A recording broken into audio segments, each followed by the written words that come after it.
श्री साकेत निवासाचार्य टीला जी के संप्रदाय में चौथी पीढ़ी में श्री मंगलदासाचार्य जी नाम के महात्मा प्रकट हुए। श्री रामानंद संप्रदाय में इनको महर्षि अगस्त्य जी का अवतार माना जाता है। इन्होंने गुजरात डाकोर में रामानंदी पीठ की स्थापना की थी। इनके 10,000 विरक्त शिष्य थे और सबके सब जटाजुट अखंड विभूति धारण करते थे। शरीर पर कोई वस्त्र नहीं रखते थे और सबके सब बड़े प्रचंड बलवान थे। स्वामी जी जहां भी यात्रा करते उनके यह 10,000 संत उनके पीछे चलते थे। उस समय औरंगजेब का शासनकाल था। गौ, ब्राह्मण और संतों पर बहुत अत्याचार हो रहे थे। मंदिरों को तोड़ा जा रहा था। तलवार के बल पर धर्म परिवर्तन हो रहे थे। औरंगजेब ने उस समय अयोध्या का नाम बदलकर फकीराबाद रख दिया था और अयोध्या को सबसे बड़ा इस्लाम का तीर्थ घोषित कर दिया गया था। वहां के कुछ इस्लामी विद्वानों और फकीरों का मानना था कि 1 करोड़ मुसलमान जहां दफन हो जाते हैं वही पैगंबर प्रकट हो जाते हैं। उस समय हिंदुस्तान में जो भी मुसलमान मरता उसका शरीर अयोध्या फकीराबाद में लाकर दफन किया जाता था। धीरे धीरे पूरी अयोध्या की भूमि मुर्दों से भर गई। उसने हजारों मंदिर तुड़वाए, मूर्तियां खंडित कराईं और लाखों हिंदुओं को जबरन मुसलमान बनाया। उस समय श्री हनुमानगढ़ी वाले हनुमान जी को भी दरगाह के समान पूजा जाता था। उनका नाम रख दिया गया था बांके पीर। सनातन धर्म पर बड़ा संकट आ गया था। हर तरफ भय और आतंक का माहौल था। अयोध्या के घाट सूने पड़े थे और सरयू नदी का जल भी मानो अपने राम के वियोग में आंसू बहा रहा था। साधु संतों को छिपकर रहना पड़ता था। उन पर अत्याचार होते थे। कई संतों की हत्या कर दी गई। कई को अयोध्या छोड़नी पड़ी। नगर में मुस्लिम फकीरों और तांत्रिकों का प्रभाव बढ़ गया था, जो लोगों को डराते और धर्म से भटकाते थे। यह पीड़ा पूरे भारत के संत समाज में महसूस की जा रही थी, लेकिन औरंगजेब की क्रूरता के सामने कोई कुछ कर नहीं पा रहा था। हनुमानगढ़ी में पूजन करने वाले व्यक्ति भी उस समय मुसलमान ही थे।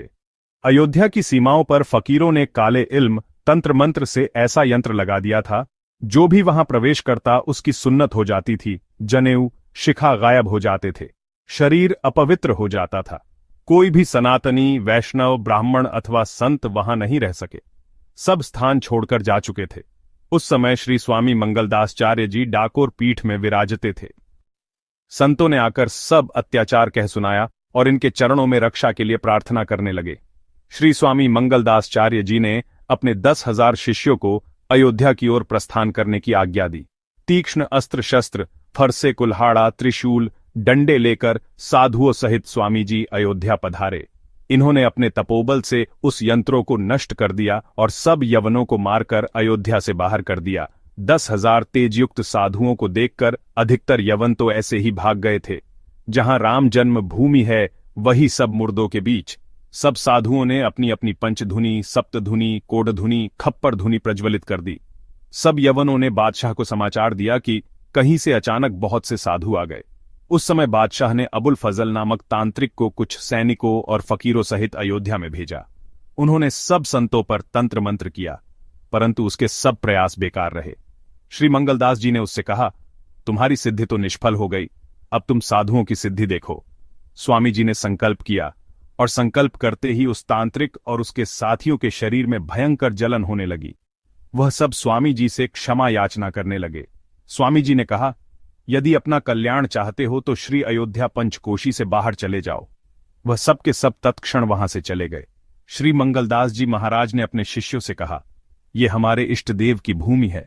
भजन साधना तो जीवन में होती ही रहेगी, परंतु आज श्री अयोध्या धाम की सेवा करनी है। पूरी अयोध्या की कब्रें खोदकर सरयू जी में बहा दी गई। सरयू जी का शास्त्रों में बहुत महात्म्य है। सरयू जल के पावन स्पर्श से सबका साकेत गमन हो गया। इसके पश्चात बहुत से आसपास के लोगों ने मिलकर साधुओं के साथ एक दिन में संपूर्ण अयोध्या को स्वच्छ किया और पुनः सब मंदिर एवं मठ पूर्ववत स्थिति में लौट आए। श्री मंगलदास जी ने अपने 10,000 शिष्यों सहित रामघाट पर श्री सरयू जी में स्नान किया। उस समय स्वयं श्री रघुनाथ जी ने प्रकट होकर स्वामी जी को दर्शन देकर हृदय से लगा लिया और कहा कि आपने मेरी अयोध्या को मुक्त किया है, जो चाहे वही वरदान मांग लो। श्री मंगलदास जी ने कहा, हे नाथ, आपने जिस रूप में हमें दर्शन दिया है उसी रूप में आप इस स्थान पर कृपा करके विराजिए। वे रघुनाथ जी आज भी विग्रह रूप में अयोध्या में दर्शन दे रहे हैं। अंततः संतों के शौर्य के आगे अधर्म झुक गया। अयोध्या मुक्त हो गई। जय श्री राम के नारे गूंजने लगे। अयोध्या मुगल सैनिकों से मुक्त हो गई थी, लेकिन मुस्लिम फकीरों और तांत्रिकों की काली शक्तियां अब भी चुनौती थीं। तांत्रिकों ने संतों को डराने के लिए तंत्र मंत्र का सहारा लिया। उन्होंने अयोध्या में नकारात्मक ऊर्जा और भ्रमजाल फैलाया, संतों के शिविर में बीमारियां फैलाने की कोशिश की। कुछ समय के लिए संतों में भय का माहौल बनने लगा। श्री मंगलदासाचार्य जी ने अपने शिष्यों को राम नाम के जाप का आदेश दिया। वे स्वयं सरयू किनारे ध्यान में बैठ गए और अपनी योग शक्ति से दिव्य ऊर्जा का आह्वान किया। उनके शरीर से अद्भुत तेज निकलने लगा, जिसने पूरे अयोध्या को प्रकाशित कर दिया। यह दैवीय प्रकाश तांत्रिकों की सारी नकारात्मक ऊर्जा को नष्ट करने लगा। तांत्रिकों की काली शक्तियां भस्म हो गईं। वे हार मानकर अयोध्या से भाग गए। स्वामी जी ने बिना शस्त्र उठाए केवल तपोबल से आसुरी शक्तियों पर विजय पाई। तांत्रिकों के पलायन के बाद अयोध्या हर शत्रु से मुक्त हो गई थी। श्री मंगलदासाचार्य जी ने अपने शिष्यों को नगर की सफाई और शुद्धिकरण में लगा दिया। सरयू के घाटों की सफाई, अपवित्र स्थानों का गंगा जल से शुद्धिकरण और पूरे नगर में हवन यज्ञ का आयोजन हुआ।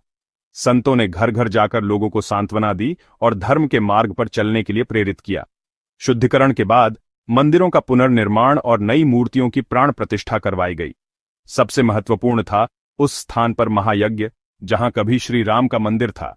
भारत भर के विद्वानों और संतों को आमंत्रित किया गया। महायज्ञ के मंत्रों और शंखनाद से अयोध्या का वातावरण बदल गया। योग्य संतों को नियुक्त किया। अयोध्या की शुद्धि और धर्म की पुनर्स्थापना के बाद श्री मंगलदासाचार्य जी का मन संतुष्ट था। एक रात सरयू किनारे ध्यान में बैठे उन्होंने प्रभु श्री राम के दर्शन की प्रार्थना की। उनकी सच्ची पुकार सुनकर अद्भुत प्रकाश में भगवान श्री रघुनाथ जी, माता सीता, लक्ष्मण और हनुमान प्रकट हुए। भगवान को देखकर मंगलदासाचार्य जी उनके चरणों में गिर पड़े। भगवान श्री राम ने उन्हें उठाकर कहा, तुम्हारी सेवा और भक्ति से मैं प्रसन्न हूं। तुम्हारा यश युगों युगों तक गाया जाएगा।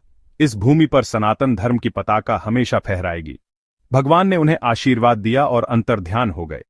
इसके बाद मंगलदासाचार्य जी ने अयोध्या की व्यवस्था सुदृढ़ की और शिष्यों को सेवा का भार सौंपा। उन्होंने शेष जीवन धर्म प्रचार में बिताया। उनकी कथा त्याग, शौर्य और भक्ति की अमर गाथा है। अब हम चलते हैं पंडित शिव प्रसाद चौधरी जी की कथा की ओर। खटखटा बाबा की कहानी 1905 में शुरू होती है। उत्तर प्रदेश के इटावा में एक डिप्टी कलेक्टर हुआ करते थे। उनका नाम था पंडित शिव प्रसाद चौधरी। वे मूल रूप कश्मीरी पंडित थे। उन्हें मिस्टर सप्रू के नाम से बुलाया जाता था। सप्रू जी अपना दिन भर का काम खत्म कर रात के 10 बजे सोने आते। उनका एक सहायक हुआ करता था। उसका नाम मनोहर था। जैसे ही साहब आते, मनोहर उनकी सेवा में लग जाता। उनके नहाने धोने, खाने पीने का पूरा प्रबंध करता। जब सप्रू साहब के सोने का समय हो जाता, तब वह अपने मालिक के पैर दबाता और उनके सो जाने पर ही वहां से जाता। उस दिन भी ऐसा ही हुआ। सप्रू साहब सोने के लिए आ चुके थे। मनोहर उनके पैर दबा रहा था। तब सप्रू साहब ने मनोहर से कहा, मनोहर, आज एक कहानी सुनाओ। मनोहर ने भी उन्हें कहानी सुनाना शुरू कर दी। एक बार की बात है, एक भव्य राज्य में एक अहंकारी राजकुमारी रहती थी। उसकी बहुत सारी दासियां थीं। सभी दासियां पूरी सतर्कता के साथ अपने कार्य को करती थीं। उसकी एक खास दासी थी जो उसके बिस्तर को प्रतिदिन साफ सुथरा करती, सजाती एवं उस पर इत्र लगाती। साथ ही प्रतिदिन वह राजकुमारी के कमरे को सजाती। एक दिन की बात है, नगर में उत्सव का आयोजन होना था। सभी दासियों के पास बहुत कार्य थे। इस दासी के पास भी बहुत सारे कार्य थे। उसने सारे कार्य समाप्त कर राजकुमारी के कक्ष की सजावट के लिए पहुंची। अत्यंत थकी दासी ने पूरी लगन के साथ राजकुमारी के कक्ष को सजाया। फिर इत्र भी उनके बिस्तर पर लगा दिया। अपनी सजावट देख दासी अति प्रसन्न हो रही थी। सोचा, आज तो राजकुमारी अति प्रसन्न होंगी। फिर उसके मन में ख्याल आया कि क्यों न मैं भी एक बार इस बिस्तर पर सर रखकर देखूं कि इस पर सोकर कैसा लगता है। दासी अति थकी हुई थी। साथ ही कमरे में आ रही ठंडी हवा ने मानो लोरी का काम किया हो। दासी को पता भी नहीं चला कि उसे कब नींद आ गई। उसके सोते ही राजकुमारी वहां आ गई। राजकुमारी ने दासी को अपने बिस्तर पर सोता देख अपना आपा खो दिया। राजकुमारी के अहंकार को ठेस पहुंची कि मेरे बिस्तर पर कोई दासी सो रही है। वह चिल्ला उठी, रे दासी, तेरी औकात की तू मेरे बिस्तर पर सोए? तुझ जैसी को मेरे कमरे में आने की अनुमति है, वही पर्याप्त है। और तूने मेरे बिस्तर पर अपने नीच देह को रखने का दुस्साहस किया। तुझे अभी के अभी यहीं 60 कोड़े मारे जाएं। दासी राजकुमारी के पैरों में गिरकर जीवन दान मांगने लगी। बोली, राजकुमारी, मैं 60 कोड़े का दर्द नहीं सह पाऊंगी। मुझे माफ कर दीजिए। मुझसे गलती हुई है, परंतु आप मुझे गलत समझ रही हैं। मेरी आपके बिस्तर पर सोने की कोई मंशा नहीं थी। मुझसे यह अपराध गलती से हुआ। मुझे माफ कर दीजिए। परंतु राजकुमारी के अहंकार ने इतने क्रोध को जन्म दे दिया था कि वह समझ ही नहीं पाई कि वो किस अपराध के लिए क्या दंड देने जा रही है। दासी को कोड़े पड़ने लगे। वह कराहने लगी। कोड़े की पीड़ा सह नहीं पा रही थी, कष्ट में चिल्ला रही थी। जब लगभग उसे 30 कोड़े पड़ चुके थे तब वह अचानक से हंसने लगी। उसकी हंसी सुनकर सब अचंभित रह गए। राजकुमारी ने उसके हंसने का कारण पूछा। तब दासी ने कहा, हे धर्म विमुख राजकुमारी, मुझे ख्याल आया कि मैं तो चंद क्षण भूलवश इस बिस्तर पर सोई तो ईश्वर ने मुझे 60 कोड़ों की सजा दी है। तुम तो इस पर जाने कितने दिनों से सो रही हो। मैंने तो गलती की कि राजकुमारी के बिस्तर पर मुझे झपकी आ गई। इसके लिए मुझे अपराध अनुकूल दंड भी मिलना चाहिए, परंतु यह दंड तो नीति विरुद्ध और अहंकार अनुकूल है। तुमने अन्याय किया है। तुम्हारे इस अपराध का दंड जाने कैसा होगा। मनोहर कहानी पूरी भी नहीं कर पाया था कि सप्रू साहब विचलित हो अपने शयन कक्ष से बाहर निकल आए। मनोहर भी पीछे पीछे भागा। मनोहर अपने मालिक से पूछता रहा, साहब मैंने कुछ गलत कह दिया क्या? मुझे क्षमा कर दीजिए। साहब घर से बाहर निकल एक वृक्ष के नीचे जा बैठे। फिर साहब ने मनोहर से कहा, नहीं, तुमने कुछ भी गलत नहीं कहा, अपितु मेरी आंखें खोल दी। मैं यह क्या कर रहा था अपने जीवन में अब तक? मैं भी तो उन्हीं का चाकर हूं जो मानवता विरुद्ध नीति लगाकर भारत में काम कर रहे हैं। अपने ही लोगों को मेरे द्वारा दंड मिलता है जो अपराध के सामने कई गुना बड़ा होता है। अन्याय तो मुझसे भी हो रहे हैं। मनोहर कुछ समझ नहीं पाया, परंतु सप्रू साहब सब समझ चुके थे। उन्होंने अपनी नौकरी छोड़ दी, जीवन से संन्यास ले लिया। अगले दिन सुबह उठकर एक सोंटा, एक लोटा, एक लंगोट, एक जोड़े खड़ाऊं एवं एक गमछा लेकर घर से निकल पड़े। वे यमुना नदी में घंटों नहाते। भिक्षा में जो अन्न मिलता वह यमुना किनारे बसे पशु पक्षियों के साथ बांटकर खाते। फिर वन में भीतर जाकर पूरे दिन ध्यानस्थ रहते।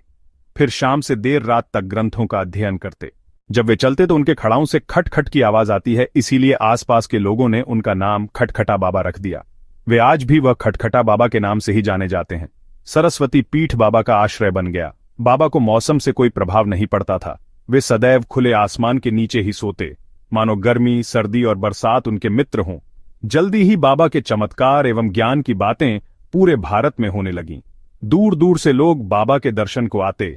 बाबा भौतिकता के मद में चूर लोगों को रोज समझाते कि चाकरी ही करनी है तो मन की नहीं ईश्वर की करो, जीवन को व्यर्थ मत करो। बाबा मूल रूप से कश्मीरी थे। वहां के राजा हरि सिंह भी बाबा के दर्शन को आते। उत्तर प्रदेश के जसवंत नगर में बाबा का मंदिर है।